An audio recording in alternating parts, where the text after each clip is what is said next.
I bought this from an independent art shop that hand makes these sketchbooks. It's beautifully hand bound with what looks like smooth hot pressed watercolour paper. When I get a new sketchbook, there's a few things I like to do to start it off that are not too daunting. Hi, it's Diane, by the way, and I like to explore the outdoors and record what I see in my sketchbook. But first, more art materials to try. I treated myself to these as a birthday present. They are from Winsor & Newton. They're called professional watercolour, but that doesn't mean you have to be a professional to use them. Well, I hope not, anyway. When I opened the packet, I just loved how they're individually wrapped. And it's a bit like opening a box of chocolates. But I think I'll resist eating them. So let's open the first row and I can show you how different the paint actually looks when it's in its solid form. There's a couple of things I like to do when I have new art materials. And the first thing is to try them out and swatch the colours, which is a great way to fill a page in a sketchbook. I noticed that in this set there's quite a few yellows and oranges. And one of the things I wanted to do was to paint skies. So these will be great for painting a sunset.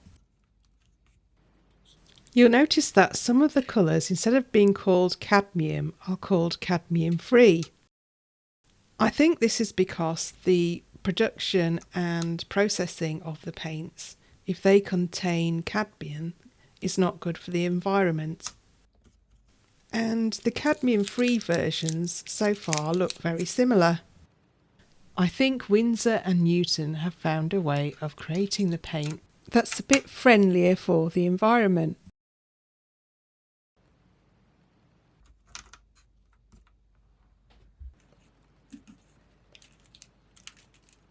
I think Permanent Rose is one of my favourite colours, and I'm really glad it's included in this set.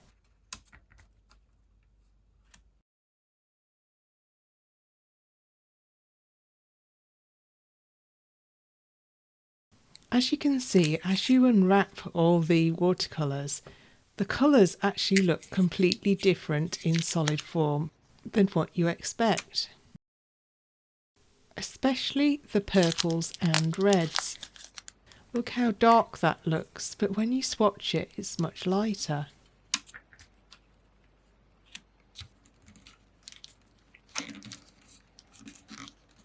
I've never heard of this type of blue before, and it looks really dark, but actually it's quite vibrant. In fact, I found all of the colours in this set very vibrant when I swatched them. French ultramarine is often included in beginners' sets. It isn't one of my favourite blues, but I'll try and use it in this sketchbook. I continued to enjoy unwrapping all the colours, and then it was time to swatch them.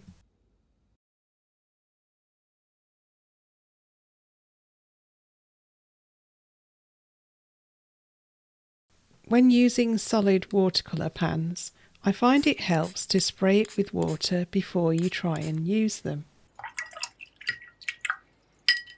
I'm going to use a square brush to swatch each colour. And this is a great way to start a sketchbook. You know what it's like, the first page is always a bit daunting, but swatching colours from whatever watercolour set you may have is a great way to fill up that first page. And it's quite enjoyable seeing all the colours next to each other and how they look on the paper. I like that there's lots of blues and greens in this set as well. And for the first few paintings that I'm going to do, I'm not actually going to mix the colours, I'm going to use them as they come out of the pan. You'll see what I mean when I get onto the painting part. When I've swatched all the colours, I like to put all the names underneath, and this I use as a reference. It gives me an idea of how the colours will look.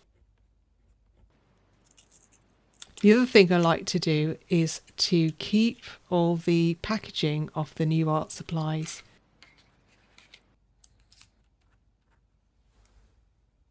If I ever want to buy any more of a particular colour, I'll know what it's called.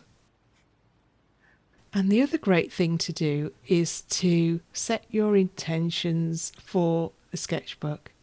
I like to say where I got the sketchbook from and when I bought it. Okay, so that's the first page done, and that was really enjoyable thing to do. And now I'm going to try some paintings, and I'm going to use this masking tape to create a straight outline around the paintings that I'm going to do. But unfortunately, using this tape was not a good idea in the end. You'll see what I mean when you get to the end of the video. But that's what you learn from using a sketchbook. You learn what the paper can and cannot do.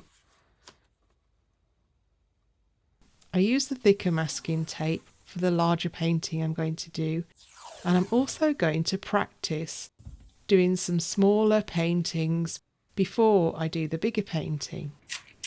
I did the smaller paintings first as a practice, and then I chose one of them to recreate as a larger painting. I usually like to have a cup of tea in between and then choose which one I want to do. And yes, you've guessed it, it's the sunset. I wet the surface first, and then I used the cadmium-free yellow. I've read reviews about the cadmium-free colours, and some people say it's slightly less opaque from the cadmium version. But I found this to be very vibrant, and I also thought it would work well for a sky. You can see that I'm lifting off the paint with a tissue, and this allows some of the white paper to show through. Before this first layer dried, I added Winsor Violet, and this is what's known as the wet on wet technique. At the same time as buying the watercolours, I also treated myself to this brush, and it's called a mop brush because it can hold a lot of paint. For some of the painting, I also switched to a smaller brush. I'm adding the paint in layers and will add an orange as one of the last layers. I didn't try and match the colours exactly, but I used the photo as inspiration. This made it a bit easier to do. I really struggle with watercolours because you have to paint from light to dark, and you have to know which areas of the paper to leave light. This is cerulean blue, and I'm going to add that as a contrast to the yellows and purples of the sunset. After I'd added this first layer, I left it to dry, and then I layered more paint on top to make it look more vibrant. The sky actually did look like this. It had an area of blue, and then the clouds were yellow, orange and purple. You can see that the colours are quite intense, so I tried to blend it out at the edges. You can either lift off with a tissue or use water on the edge of a brush. When that layer had dried, I added this orange. I kept adding more layers until I was happy with the vibrancy. It was such a vibrant sky that it actually looks unnatural when you try and paint it, but it was actually this colour. And I was enjoying using the purples, oranges and yellows and a splash of blue. I think this is a great way to start a sketchbook, is to paint an easy sky.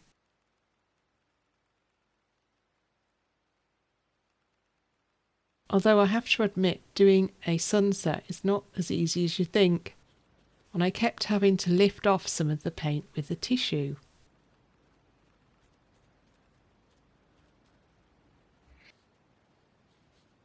I used this square brush to paint in the silhouettes of the houses. I tried to make the shape as simple as possible. I didn't want this watercolour to be really difficult.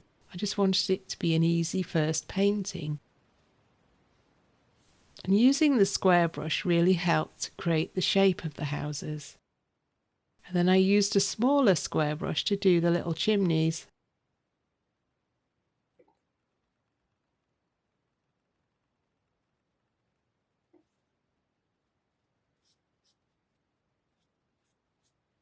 I didn't feel like it was dark enough, so I kept layering on more Payne's grey over the top.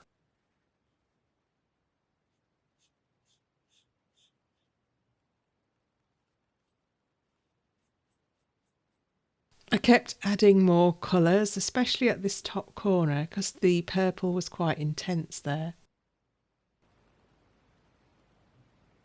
This brush is called a rigger.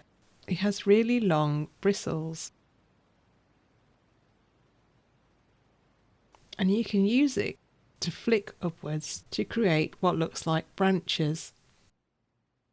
I wanted this part of the painting to look like tops of trees, and again I didn't want it to be too complicated.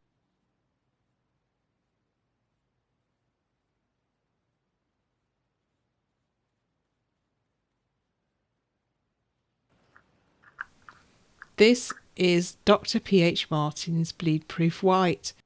It's great if you want to add a contrast over watercolour. Watercolour purists wouldn't do this, but I'm not a watercolour purist. I like to work in mixed media, and I thought this would be the easiest way to add some highlights. I used a brush with stiff bristles. You don't have to use this particular paint. You could use white gouache or any white that is opaque. I wanted the clouds to have a soft shape. I kept adding until I was satisfied with the result. I was going to leave the houses, but I decided to add in the windows, just as white squares. This was really easy to do. I just did the outline.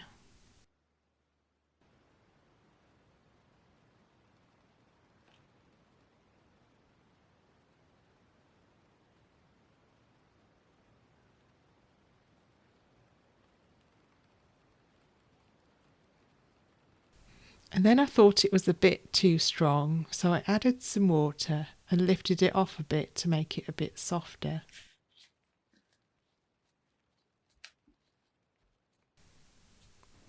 And then, after it was all dry, I had the satisfaction of peeling off the tape. Unfortunately, the tape did rip the paper, which I didn't know it would do, but it's good to know for the next painting.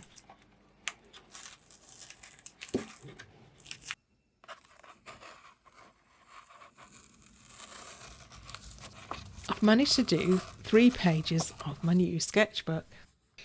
I'm fairly pleased with the outcome, and it's great to just get started and not worry too much about the end result.